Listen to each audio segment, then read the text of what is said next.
പുറപ്പാട് 1-ാം അധ്യായം 15-ാം തിരുവചനം.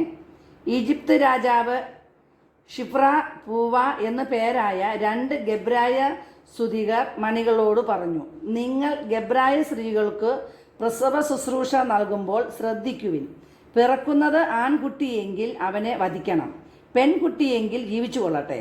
എന്നാൽ ആ സുതികർമ്മിണികൾ ദൈവഭയമുള്ളവരായിരുന്നതിനാൽ രാജാവ് പറഞ്ഞതുപോലെ ചെയ്തില്ല.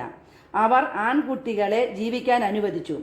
ആകയാൽ രാജാവ് സുതികർമ്മിണികളെ വിളിച്ചു ചോദിച്ചു, നിങ്ങൾ എന്തുകൊണ്ട് ഇങ്ങനെ ചെയ്തു? ആൺകുട്ടികളെ കൊല്ലാതെ വിട്ടത് എന്തുകൊണ്ട്? സുതികർമ്മിണികൾ ഫറവയോട് പറഞ്ഞു, ഗെബ്രായ സ്ത്രീകൾ ഈജിപ്തുകാരികളെ പോലെയല്ല. അവർ പ്രസരിപ്പുള്ളവരാകയാൽ സുധർമ്മിണികൾ ചെന്നെത്തും മുൻപേ പ്രസവിച്ചു കഴിയും. ദൈവം സുതികർമ്മിണികളോട് കൃപ കാണിച്ചു. ജനം വർദ്ധിച്ചു, പ്രബലരായി തീർന്നു. സുതികർമ്മിണികൾ ദൈവഭയമുള്ളവരായിരുന്നതുകൊണ്ട് അവിടുന്ന് അവർക്ക് സന്താന പരമ്പരകളെ പ്രദാനം ചെയ്തു.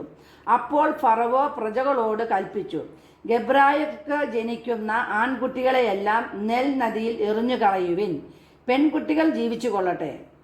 Praise the Lord. Hallelujah. Praise the Lord.